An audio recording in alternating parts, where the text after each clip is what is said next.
Episode 1. பளபளப்பான அந்த பங்களாவுக்குள் அழுக்கு சட்டையோடு பார்க்கவே மிகவும் பரிதாபமாக உள்ளே வந்து கொண்டு இருந்தான் வசீகரன். பிரம்மாண்டமான அந்த ஹாலுக்குள் டிவியில் ஹோம் தியேட்டர் சத்தத்தில் என் பேரு மீனா குமாரி, என் ஊரு கன்னியாகுமரி பாட்டு சத்தம் அலற கால் மேல் கால் போட்டு ஒரு நீலாம்பரி தோரணையில் உட்கார்ந்து இருந்தாள் வசீகரனின் மாமியார் சௌந்தர்யா. வசீகரன் அழுக்கான தோற்றத்தில் வீட்டுக்குள் கால் எடுத்து வைத்ததை பார்த்த சௌந்தர்யா, ஐயோ என்னோட வீட்டை இப்படி நாஸ்தி பண்ற, நீ அங்கேயே நில்லு, அந்த கார்பெட்ல காலை வச்ச அவ்வளவுதான் பாத்துக்கோ, அது பிரான்ஸ்ல இருந்து நான் இம்போர்ட் பண்ணி வர வச்சேன், அதுல மட்டும் ஏதாவது அழுக்கு படட்டும், உனக்கு அப்புறம் இருக்கு என்று கடுப்பாகி சொல்லிக் கொண்டே எழுந்து நின்றாள். வசீகரனுக்கு பயங்கர கடுப்பானது. விட்டால் அவனுக்கு வந்த கோபத்தில் அங்கு இருந்த எல்லா பொருளையும் தூக்கி அடித்து இருப்பான். ஆனால் அவனுடைய அப்பாவின் நிலைமையை நினைத்து அங்கு அமைதியாக நின்றான். வெளியே இருக்க குழாயில இன்னைக்கு தண்ணி வரல, அதான் வீட்டுக்குள்ள அழுக்கோட வந்துட்டேன், உள்ள போய் குளிச்சுட்டு வந்துடுறேன் வசீகரன் சொன்னதை கேட்டு சௌந்தர்யா கோபமா, சாக்கு போக்கு சொல்றதே உனக்கு ஒரு வேலைன்னு கேவலமாக சொன்னாள். சௌந்தர்யா அவள் மூக்கை பொத்தி கொண்டு, போ போயிட்டு குளிச்சுட்டு வா, உன்னோட சிமெண்ட் நாத்தம் என் மண்டைக்கு ஏறுதுன்னு சொன்னாள். உடனே மாடியில இருந்து, அம்மா என்ன ஆச்சு, ஏன் கத்துறீங்கன்னு சாஃப்டான வாய்ஸில் ஒரு 22 வயதில் அழகான பெண் கீர்த்தி எட்டி பார்த்தாள். அவள் பார்க்க ஹீரோயின் போலவே கியூட்டாக நல்ல ஃபேராக இருந்தாள். கீர்த்தி மேலே இருந்து கீழே இருக்கும் வசீகரனை ஒரு ஓர பார்வையில் எட்டி பார்த்தாள். கல்யாணமாகி 6 மாசத்துல 3வது வாட்டி அவளை பாக்குறேன், கட்டின பொண்டாட்டிக்கிட்ட ஒரு வாட்டி கூட பேசினதில்ல, என்ன வாழ்க்கடா இதுன்னு வசீகரன் அவளை பார்க்க அந்த பொண்ணு கீர்த்திக்கும் என்ன சொல்வதென்றே தெரியாமல் வசீகரனை இனம் புரியாத ஒரு பார்வையால் பார்த்தாள். வசீகரன் இப்படிப்பட்ட ஒரு ஆளே கிடையாது. சந்தோஷமாக அவன் வாழ்க்கையை அனுபவித்துக் கொண்டு இருந்தான். ஆனால் 6 மாசத்துக்கு முன் நடந்த சில சம்பவத்தால் தான் எல்லாமே தலைகீழாக மாறி போனது. அவனுக்கு எல்லாமே அவன் அப்பா சுந்தர் தான். அவர் கன்ஸ்ட்ரக்ஷன் கம்பெனியில் வேலை பார்க்கும் போது மாடியில் இருந்து தவறி கீழே விழுந்து விட்டார். சுந்தர் வேலை பார்த்த கம்பெனி இது முழுக்க முழுக்க அவரோட தவறு, அதனால அவங்க எந்த செலவையும் ஏத்துக்க முடியாது என்று சொல்லிவிட்டார்கள். உயிருக்கு போராடி கொண்டு இருந்தவரை காப்பாற்ற வழி இல்லாமல் தவித்தான் வசீகரன். ஊர் முழுக்க கடன் வாங்கி அவன் அப்பாவுக்கு ட்ரீட்மெண்ட் பார்த்தான். ஆனால் அவனுடைய அப்பாவை காப்பாற்ற இன்னும் 10 லட்சம் தேவைப்பட்டது. காசுக்கு என்ன செய்வது என்று புரியாமல் தவித்துக் கொண்டு இருந்த வசீகரன் கோவிலுக்கு சென்றான். அப்போதுதான், என் பொண்ணு கீர்த்திக்கு ஏதோ தோஷம் இருக்கு, 1 வருஷத்துக்கு கீர்த்தியை கல்யாணம் பண்ணிக்கிட்டா 10 லட்சம் தாரேன் என்று சௌந்தர்யா பேசிக் கொண்டு இருப்பதை கேட்டு வசி அந்த விபரீத முடிவை எடுத்தான். அவன் அப்பா சுந்தரை காப்பாற்ற வசீகரன் இந்த 1 இயர் ஹஸ்பண்ட் அக்ரிமெண்ட்டுக்கு ஓகே சொன்னான். கல்யாணம் செய்து கொண்ட உடனே ஒரு 5 லட்சம், பிறகு 6 மாசத்தில் அடுத்த 5 லட்சம் தருவதாக பேசிதான் டீலிங்கை முடித்து இருந்தாள் சௌந்தர்யா. கல்யாணமாகி 6 மாசமானது. ஆனால் இன்னும் வசீகரனின் அப்பாவை முழுமையாக குணப்படுத்த முடியவில்லை. சுந்தர் இன்னும் கோமாவில் தான் இருந்தார். அதனால் மேற்படி செலவுக்கு வசீகரன் அவனால் முடிந்த எல்லா வேலைகளையும் செய்து அவரை ஹாஸ்பிட்டலில் வைத்து பார்த்து கொண்டான். இதையெல்லாம் ஒரு நிமிஷம் நினைத்து பார்த்த வசீகரன் அப்படியே அசையாமல் நின்றான். வசீகரன் கீர்த்தியை பார்ப்பதை கவனித்த சௌந்தர்யா உடனே, நீ என்ற தங்கம் கீழே எல்லாம் இறங்கி வர, உனக்கு உடம்பு சரியில்லை தானே, இந்த அழுக்கு முட்டைய வேற வழி இல்லாம உனக்கு கல்யாணம் பண்ணி வச்சுட்டேன், நீ கவலைப்படாதமா, சீக்கிரம் உனக்கு ஒரு நல்ல இடமா பார்த்து அம்மா கல்யாணம் பண்ணி வைக்கிறேன் என்று சொன்னாள். உடனே கீர்த்தி உள்ளே போக சௌந்தர்யா வசீகரனை இளக்காரமாக பார்த்து, சீக்கிரம் போ, தண்ணி எடுத்துட்டு போய் பின்பக்கமா குளிச்சுட்டு வா, வீட்டு வேலையெல்லாம் அப்படியே இருக்கு, அதெல்லாம் பாரு என்று சொன்னாள். உண்மையை சொல்ல போனால் வசீகரன் ஒரு நாளைக்கு 4 மணி நேரம் கூட தூங்குவது கிடையாது. அவன் வெளியே சென்று பார்க்கிற வேலையோடு இல்லாமல் இங்கேயும் வந்து எல்லா வேலைகளையும் பார்த்து கொண்டுதான் இருந்தான். அவன் உடம்பு ஏதோ இரும்பாலானது போல அவனுக்கு கொஞ்சம் கூட ஓய்வில்லாமல் வேலை வாங்கினாள் மாமியார் சௌந்தர்யா. உங்களுக்கு எல்லாம் கொஞ்சம் கூட மனசாட்சியே இல்லையா? இங்க குளிக்க கூட எனக்கு உரிமை இல்லையா? ஆனா நான் எல்லா வேலை மட்டும் பார்க்கணுமா? கோபமாக சொன்னான். உனக்கு எவ்வளவு தைரியம் இருந்தா என்னையே எதிர்த்து பேசுவ? ஒழுங்கு மரியாதை வெளியே போயிடு. இந்த சௌந்தர்யம் முன்னாடி நின்று குரல ஒசத்தி பேசுற வேலையெல்லாம் இனி என்னைக்குமே வச்சுக்காத என்று அவனை வெளியே கழுத்தை பிடித்து தள்ளாத குறையாக பேசிக் கொண்டிருக்கும் போது திடீரென்று வெளியே இருந்து ஓடி வந்தது சௌந்தர்யா வளர்க்கும் நாய்க்குட்டி. அந்த இடம் முழுவதையும் அசிங்கம் பண்ணியது. அதை பார்த்த சௌந்தர்யா நாயை தூக்கி வைத்துக் கொண்டு, வசி நீ குளிச்சுட்டு இந்த இடத்தையும் சுத்தம் பண்ணிடு, டாமி விளையாடிட்டு வந்திருக்கு, அதுக்கு டயர்டா இருக்குன்னு சிரிச்சுட்டே சொல்ல, இந்த வீட்டுக்கு காசுக்காக வாக்குப்பட்டு வசீகரன் படும் பாடு இருக்கே, ஒரு நாய்க்கு இருக்க மரியாதை கூட அவனுக்கு இங்க கிடைக்கவில்லை. கோபமாக பாத்ரூமுக்குள் நுழைந்த வசீகரன் கதவை சத்தமாக மூடினான். அழுக்கு முட்டை வாடா, வா வெளியே வா, உனக்கு இருக்குன்னு மனதுக்குள் சௌந்தர்யா அவனை திட்டிக் கொண்டு இருக்க, குளித்து முடித்து விட்டு ஒரு டிரெஸ் போட்டு வெளியே வந்தான் வசி. நீ குளிக்க 20 நிமிஷம் ஆச்சு, எவ்வளவு தண்ணி வேஸ்ட் ஆகும்னு உனக்கு தெரியலையா என்று சௌந்தர்யா வம்பளுக்க அமைதியாக இருந்த வசீகரனுக்கு டக்கென்று கோபம் வந்தது. பொறுமை இழந்தவன், காசுக்காக உங்க பொண்ணை கல்யாணம் பண்ணிக்கிட்டேன்னு தேவையில்லாம பேசிட்டு இருக்காதீங்க, நான் இப்பவே இங்க இருந்து கிளம்புறேன், இனி நீங்களா வந்து என்கிட்ட கெஞ்சி கேட்கிற வரைக்கும் நான் இந்த வீட்டு வாசலை மிதிக்க மாட்டேன் என்று சொன்னான். சௌந்தர்யா வசீகரன் திடீரென்று எப்படி பேசுவான் என எதிர்பார்க்கவே இல்லை. ஓ, நான் உன்கிட்ட வந்து கெஞ்சுவேன்னு வேற நினைக்கிறியா? ஓவர கனவு காணாத அக்ரிமெண்ட் மருமகனே. எல்லாம் அந்த சாமியார் சொன்னாருன்னு தான் உன்னை கட்டி வச்சேன். 6 மாசம் ஆயிடுச்சு. ஆனா என் பொண்ணுக்கு ஜாதகத்துல சொன்ன மாதிரி எந்த ஆபத்தும் நடக்கல. அவ நல்லா தான் இருக்கா. உன்னை என் பொண்ணுக்கு கல்யாணம் பண்ணி எல்லார்கிட்டையும் நான் அசிங்கப்பட்டதுதான் மிச்சம். ஒழுங்கு மரியாதையா இங்க இருக்க உன்னோட பொருள் எல்லாத்தையும் மூட்டை கட்டி தூக்கிட்டு இங்கிருந்து உடனே ஓடிடு. என் கண்ணு முன்னாடியே நிக்க கூடாது. உனக்கு கொடுக்க வேண்டிய மீதி 5 லட்சம் என்னால தர முடியாது என்று சொல்லி கத்தினாள் சௌந்தர்யா. இனி இங்க ஒரு செகண்ட் நிக்கிறது கூட பெரிய தப்புதான். அவங்க போட்ட அக்ரிமெண்ட் படி கொடுத்த பணத்துக்கு இந்த 6 மாசம் சரியா போச்சு. இனி இந்த குடும்பத்துக்கும் எனக்கும் எந்த சம்பந்தமும் இல்ல என்று நினைத்து அங்க இருக்கும் அவனோட திங்ஸ் எல்லாம் எடுத்துக்கொண்டு கிளம்பினான் வசீகரன். வசீகரன் வெளியே செல்வதை பார்த்து அந்த வீட்டு நாய் கூட அவனை குறைத்துக் கொண்டே இருந்தது. அட நாயே, நீ கூட என்ன விட்டு வைக்க மாட்டியா? வாய மூடு. மறுபடி இப்ப குறைச்சு பாரு, உன்னை கொன்னுடுறேன் என்று சொல்லி கத்தினான் வசி. வசீகரன் வீட்டு வாசல் தாண்டும் போது வெளியே வந்த சௌந்தர்யா, நாளைக்கு காலையில கோர்ட்டுக்கு வந்து டிவோர்ஸ் டாக்குமெண்ட்ஸ்ல கையெழுத்து போட்டு டிவோர்ஸ் அப்ளை பண்ணல, நீ இந்த ஊர்ல வாழ முடியாதபடி பண்ணிடுவேன்னு சத்தமாக மிரட்டினாள் சௌந்தர்யா. கோவமாய் இருந்த வசீகரன் நேராக அவன் அப்பா இருந்த ஹாஸ்பிட்டலுக்கு சென்றான். அங்கு ஐசியூவில் அவனுடைய அப்பா சுந்தர் படுத்திருப்பதை பார்த்தான். வசீகரன் தம்பி, நீ எப்ப வந்த என்று அவன் அப்பாவை கவனித்துக் கொள்ளும் அந்த நர்ஸ் வசீகரனை பார்த்து ஆசையோடு பேச, கீதாண்டி, அப்பாவோட உடம்புல இம்ப்ரூவ்மெண்ட் இருக்கா என்று கவலையோடு கேட்டான் வசி. இல்லப்பா, இந்த இம்ப்ரூவ்மெண்ட்டும் இல்ல, வெறும் சத்து ஊசியாலையும் ட்ரிப்ஸாலையும் தான் உயிரை பிடிச்சிட்டு படுத்து கிடக்கிறாரு சொன்னாள் நர்ஸ் கீதா. கீதாவுக்கு அப்போது டாக்டர் சொன்ன ஒரு விஷயம் ஞாபகம் வர, உங்களை பார்க்கணும்னு டாக்டர் மிஷ்கின் என்கிட்ட சொல்லிட்டு இருந்தாங்க. நீங்க கட்ட வேண்டிய பில் இன்னும் பேலன்ஸ் இருக்குன்னு சொன்னாங்க சொன்னாள் கீதா. பேலன்ஸ் அமௌண்டா? போன வாரம் தானே பில் கட்டுனேன். மாசம் மாசம் நான் சம்பாதிக்கிற மொத்த சம்பளத்தையும் இங்கதான் தரேன். ஏதும் பேலன்ஸ் எல்லாம் இருக்காது என்று சொன்னான் வசி. தெரியலப்பா, நீ எதுக்கும் அவர்கிட்ட பேசிரு என்று நர்ஸ் கீதா சொன்னாங்க. வசி நேராக டாக்டரோட ஆபீஸுக்கு செல்ல அங்கே கொழு கொழுன்னு 40 வயசுல ஒருத்தர் அவரின் மொபைல் போனில் ஒரு அழகான பெண்ணின் போட்டோவை பார்த்தபடி ஒரு மார்க்கமாக சிரித்துக் கொண்டிருந்தார். டாக்டர், டாக்டர் மிஷ்கின் என்று வசீகரன் வேகமாக கத்திக்கிட்டே உள்ளே வர பயந்து போன அவர், உள்ள வர முன்னாடி கதவை தட்ட தெரியாதா? இப்ப எதுக்கு இவ்வளவு அவசரமா என்ன தேடுற என்று கேட்டார் மிஷ்கின். நான் இன்னும் அமௌண்ட் பே பண்ணணும்னு நீங்க சொன்னதா சொன்னாங்க நர்ஸ் கீதா, அதுதான் என்னன்னு கேட்கலான்னு வந்தேன் என்று சொன்னான் வசி. ஒரு செகண்ட் கன்ஃபியூஸ் ஆகி அப்புறம் டக்குன்னு சமாளிச்ச டாக்டர், ஆமா ஆமா, இப்பதான் எனக்கு ஞாபகம் வருது, நீ 1 லட்சம் பே பண்ண வேண்டி இருக்கு என்று சொன்னார். வசீகரனுக்கு இந்த முறை பயங்கர கோபம் வந்தது. ஏற்கனவே பல இடங்களில் கடன் வாங்கி மேலும் அவன் வாழ்க்கையவே அடகு வைத்துதான் அவன் அப்பாவை காப்பாற்றிக் கொண்டு இருந்தான். இப்போது மேலும் மேலும் பணம் கேட்டால் அவன் எங்கே போவான்? எதுக்கு சார் இன்னும் 1 லட்சம் என்று வசீகரன் கோபத்தோடு கேட்டான். உங்க அப்பாவோட நிலைமை பத்தி தான் ஆல்ரெடி உங்ககிட்ட தெளிவா சொல்லிட்டேனே. அவர் சுயநினைவை மொத்தமா இழந்துட்டார். 1 வாரத்துக்கு முன்னாடி ஃபாரின்ல இருந்து ஒரு எலக்ட்ரோ தெரப்பி ஸ்பெஷலிஸ்ட் நம்ம ஹாஸ்பிட்டல் விசிட்டுக்கு வந்திருந்தார். நிச்சயமா இப்படி ஒரு நல்ல வாய்ப்பை நான் மிஸ் பண்ண வேணான்னு தான் உங்க அப்பாவுக்கு எலக்ட்ரோ தெரப்பி பண்ண சொன்னேன். அது அவரோட நரம்ப தட்டி எழுப்ப ஹெல்ப் பண்ணும்னு நம்புறேன் என்று சொன்னார் டாக்டர் மிஷ்கின். அவர் சொன்ன துணியில் வசீகரனுக்கு ஏதோ ஒன்று தப்பாக தோன்றியது. நீங்க செஞ்ச ட்ரீட்மெண்டால எங்க அப்பா சரியாகிட்டாரா? சரி, அத கூட விடுங்க சார். என்கிட்ட கேட்காம இவ்வளவு செலவாகிற ட்ரீட்மெண்ட்டை நீங்க எப்படி பண்ணலாம் என்று கேட்டான் வசி. தம்பி, அந்த ஸ்பெஷலிஸ்ட் இந்த ஹாஸ்பிட்டலுக்கு வர வைக்கிறது ஒன்னும் சாதாரண விஷயம் இல்ல. அது உனக்கு தெரியுமா? ரொம்ப ஈஸியா நீ பாட்டுக்கு பேசிக்கிட்டு இருக்க. ஒழுங்கா பணத்தை கட்டு.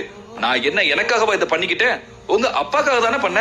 பெத்த அப்பனுக்கு செலவு செய்ய பக்கு இல்ல, என்கிட்ட வந்து ரூல்ஸ் பேசுறான் என்று கத்தினார் டாக்டர் மிஷ்கின். ஹே டாக்டர் என்று வந்த கோபத்திற்கு அவர் சட்டையை பிடித்தான் வசி. உடனே சத்தம் போட்டு ஊரை கூட்டின டாக்டர், இங்க பாரு தம்பி, நீ ஃபீஸ் கட்டு, கட்டாம போ, அது உன் பிரச்சனை. ஆனா நாளைக்கு பணம் வரல, உன்னோட அப்பாக்கு ட்ரீட்மெண்ட் பார்க்காம மெடிசின்ஸ் எல்லாத்தையும் ஸ்டாப் பண்ணிடுவோம். அப்புறம் எங்களை எந்த குறையும் சொல்லக்கூடாது என்று சொன்னார் டாக்டர்.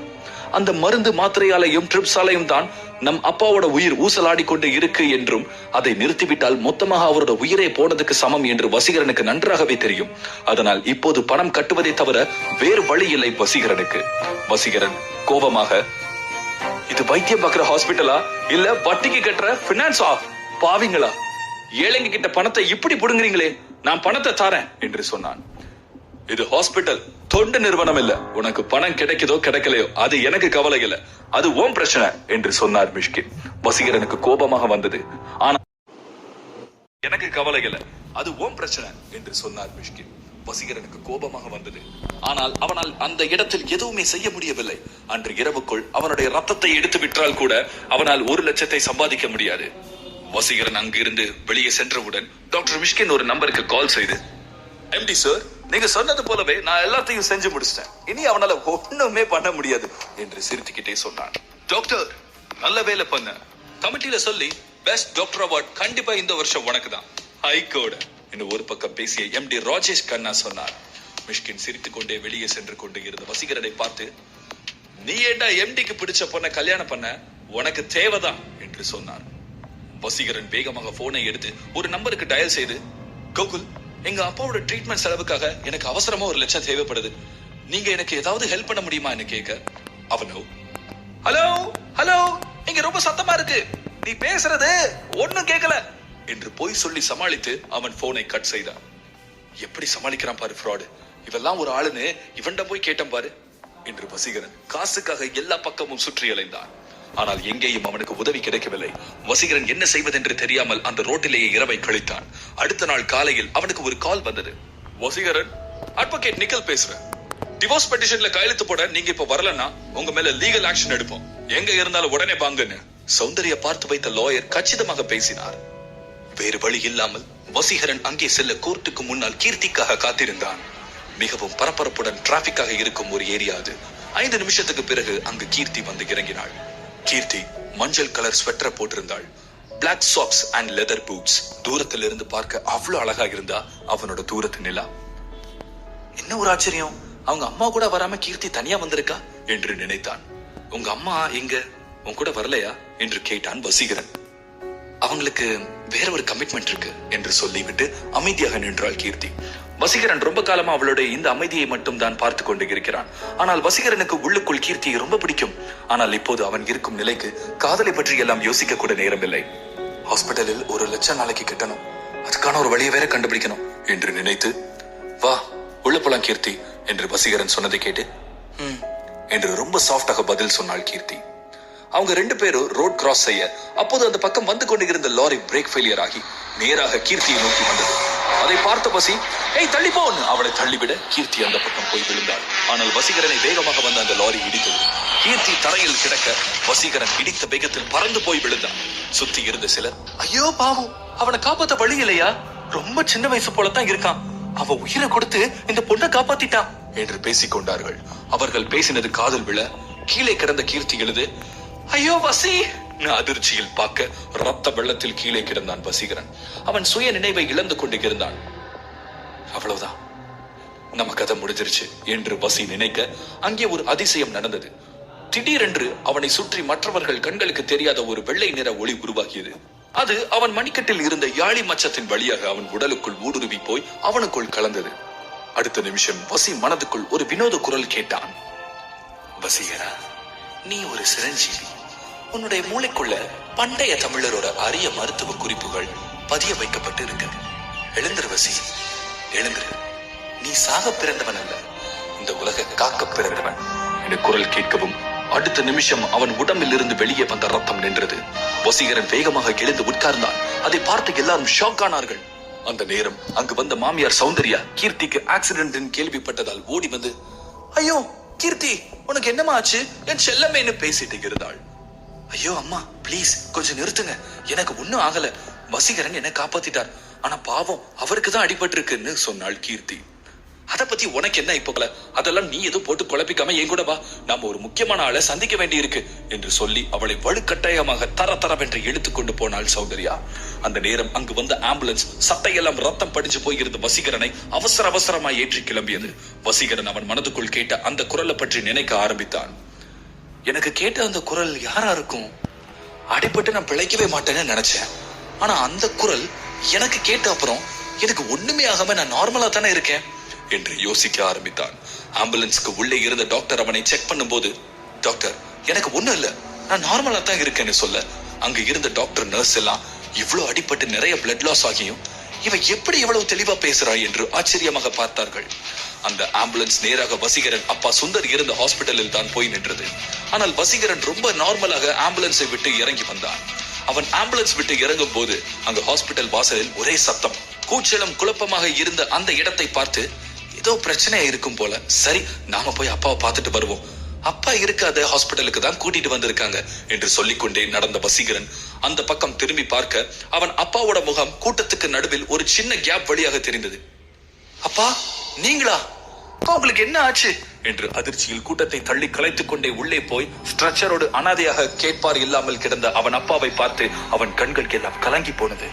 அவன் அப்பாவுக்கு இனி ட்ரீட்மெண்ட் செய்ய முடியாது என்று சுயநினைவே இல்லாமல் வயதானவரை ஸ்ட்ரெச்சரோடு ஹாஸ்பிட்டலுக்கு வெளியே தள்ளி போட்டு வைத்திருந்தார்கள். அந்த காட்சியை பார்த்த வசீகரனுக்கு நெஞ்சில் கிடி விழுந்தது போல இருந்தது. வேக வேகமாக அவனுடைய ஒயிட் கோட்டை அட்ஜஸ்ட் செய்து கொண்டு அந்த பக்கமாக வந்த டாக்டர் மிஷ்கினை பார்த்து வசீகரன், இதுதான் நீங்க ஒரு பேஷண்ட பாத்துக்கிற லட்சணமா? கொஞ்சம் கூட மனசாட்சி இல்லாம இப்படி நடந்துக்கிறீங்களே. உங்களுக்கு எல்லாம் பணம் மட்டும்தான் வாழ்க்கையா? மனிதாபிமானம்னா எந்த கடையில விக்குதுன்னு கேக்குற ஆளுங்க போல நீங்களா? என்ன திட்டி தீர்த்தான். உனக்கு கொடுத்த நேரம் முடிஞ்சிருச்சு. அதான் உங்க அப்பனை தூக்கி வெளியே வீசிட்டோம். இனி யாராலையும் அந்த ஆளை காப்பாற்ற முடியாது. நீயும் அந்த துக்கத்திலேயே சீக்கிரம் போய் சேரேன்னு கடுப்பாக சொன்னான் மிஷ்கின். அப்போ வசீகரனுக்கு மறுபடி அவனுக்குள் கேட்க ஆரம்பித்த அந்த குரல், நீ எதுக்கும் கவலைப்படாத, உன்னோட அப்பாவை எப்படி குணப்படுத்தணும்னு நான் சொல்றேன் என்று சொன்னது. ஆரம்பத்தில் அந்த குரல் உண்மையா இல்லை பிரம்மையா என்று நம்பாத வசீகரன் இப்போது, அப்போ எனக்கு அந்த குரல் கேட்கிறது உண்மைதானா என்று நினைத்தான். அவன் யோசித்துக் கொண்டு இருக்கும் போதே அந்த குரல் வசீகரனிடம், நீ முதல்ல உன்னை நம்பு வசி, உன் அப்பாவை உன்னாலேயே சரி பண்ண முடியும். நீ இப்போ உன் மனசை ஒருநிலைப்படுத்தி நான் சொல்றதை மட்டும் பண்ணு. வசீகரனுக்கு அந்த மந்திர குரல் அவன் செய்ய வேண்டியதை அவனுக்கு துல்லியமாக சொல்லியது. வசீகரனுக்கு அந்த மந்திர குரல் அவன் அப்பாவுக்கு செய்ய வேண்டிய கோல்டன் அக்குபஞ்சர் மருத்துவ முறை பற்றி தெளிவாக எடுத்து சொல்லியது. வசீகரன் மனதில் ஒரு புது தைரியம் வந்தது. அவன் அப்பாவை இனியும் அந்த ஹாஸ்பிட்டலை நம்பிவிட அவனுக்கு மனது இல்லை. அதனால் அந்த குரல் சொல்வதை ரிஸ்க் எடுத்து செய்து பார்க்க வசீகரன் நினைத்தான். என்னோட அப்பாவை எப்படி காப்பாற்றணும்னு எனக்கு தெரியும், போடா டுபாக்கூர் டாக்டர் என்று சொல்லி மிஷ்கினையும் கூட்டத்தையும் நகர்த்தினான். அப்பா, இனி நீங்க எதுக்கும் கவலைப்படாதீங்க, நான் இருக்கேன். இப்ப நீங்க எழுந்து சூப்பரா நடக்க போறீங்க என்று சுயநினைவே இல்லாமல் கிடக்கிற சுந்தரை பார்த்து சொல்லிவிட்டு கையில் 3 குண்டூசியோடு அவர் பக்கத்தில் வந்தான். அங்கு இருந்த மக்கள் எல்லாரும் வசீகரன் என்ன செய்ய போகிறான் என்று பார்க்க மிகவும் ஆர்வமாக அவனை சூழ்ந்து நின்றார்கள். டாக்டர் மிஷ்கின் உடனே கோபமாக, டேய், நான் MBBS MS முடிச்ச டாக்டர், இத்தனை வருஷம் பிராக்டிஸ்ல இருக்க எங்களாலே இவரை காப்பாற்ற முடியலையா? நீ எல்லாம் ஸ்கூல் கூட ஒழுங்கா முடிச்சிருக்க மாட்ட, நீ இந்த முக்காவாசி செத்து போறியா என்று சொல்லி கேவலப்படுத்தி பேசினார். டாக்டர் மிஷ்கின் பேசியதை கேட்டு சுற்றி இருந்தவர்கள் எரிச்சலாகி, இது போல அதிகாரத்துல இருந்துகிட்டு திமிர் பேச்சு பேசுறவங்க மூஞ்சில எல்லாம் கரிய புசுற மாதிரி இந்த தம்பி ஏதாவது ஒரு அற்புதம் பண்ணா நல்லா தான் இருக்கும்னு கிசுகிசுத்தார்கள். வசீகரனுக்கு கோபம் அதிகமாகி, சரிங்க டாக்டர் மிஷ்கின், நான் இவரை காப்பாத்திட்டேன்னா நீங்க உங்க மூஞ்ச தூக்கிட்டு போய் எங்க வச்சுப்பீங்க? இப்ப நான் நேரடியாவே உங்களுக்கு சவால் விடுறேன், கேட்டுக்கோங்க. நான் எங்க அப்பாவை கண்டிப்பா குணப்படுத்திட்டா இனிமே இந்த வெள்ளக்கோட்டை நீங்க போடக்கூடாது, சவாலா என்று கேட்டார். உடனே கோபத்தோட உச்சக்கட்டத்துக்கு போன டாக்டர் மிஷ்கின், யூ ராஸ்கல், உனக்கு எவ்வளவு தைரியம் இருந்தா என் ஹாஸ்பிட்டல் முன்னாடியே நின்னுக்கிட்டு என்னையே வெள்ளக்கோட்டு போடக்கூடாதுன்னு சொல்லுவேன். உன்னைக்கு இன்னைக்கு என்ன பண்றேன் பாருடான்னு எகிரிக்கிட்டு வசி முன்னாடி வர சுத்தி இருந்த மக்கள் எல்லாம், வசீகரன் சொல்றதுலயும் நியாயம் இருக்குதானே, அப்பனா நீங்க தோல்வியை ஒத்துக்கோங்க, இல்லன்னா சவாலுக்கு ஒத்துக்கோங்க என்று சொல்லி குரலை உயர்த்தி பேசினார்கள். இப்போ டாக்டர் மிஷ்கினுக்கும் மிகவும் அசிங்கமாக போனது. வேறு வழி இல்லாமல் அவர் சவாலுக்கு ஒத்துக்கொண்டார். அதற்குள் இந்த ஹாஸ்பிட்டலில் டீன் டாக்டர் சண்முகம் நடக்கிற எல்லாவற்றையும் கவனித்து கீழே இறங்கி வந்தார். சண்முகம் வெளிநாட்டுக்கெல்லாம் சென்று மருத்துவத்துறையிலேயே பெரிய பெரிய படிப்பை எல்லாம் படித்து விட்டு வந்தவர். அவருக்கு தெரியாதுன்னு எதுவுமே இல்லை. அவர் எப்போதும் எல்லா விஷயத்திலையும் நியாயமாக நடந்து கொள்ளும் ஒரு ஆள். வசீகரன் அந்த மந்திர குரல் சொன்ன வைத்திய குறிப்பை கேட்டு அவன் அப்பா சுந்தருக்கு அப்படியே செய்து பார்க்க ஆரம்பித்தான். வசீகரனின் காதுக்குள் அந்த மந்திர குரல் 3 ஊசி அக்குபஞ்சர் முறையை பற்றி விளக்கமாக சொல்லியிருந்தது. வசீகரன் அவன் மனதில் ஒரு நம்பிக்கையோடு ஸ்ட்ரெச்சரில் படுத்திருந்த அவன் அப்பாவை தூக்கி அந்த ஊசி முறையை அவருக்கு பயன்படுத்த ஆரம்பித்தான். அவர் உடம்பில் கரெக்டான இடத்துல அந்த 3 ஊசியையும் குத்தினான். சட்டென நிகழ்ந்தது அதிசயம். வசீகரனின் அப்பா பிழைத்தாரா? வசீகரனுக்கு கேட்கும் மந்திர குரலின் ரகசியம் என்ன? வசீகரனின் வாழ்க்கையை இந்த சக்தி எப்படி மாற்றப் போகிறது?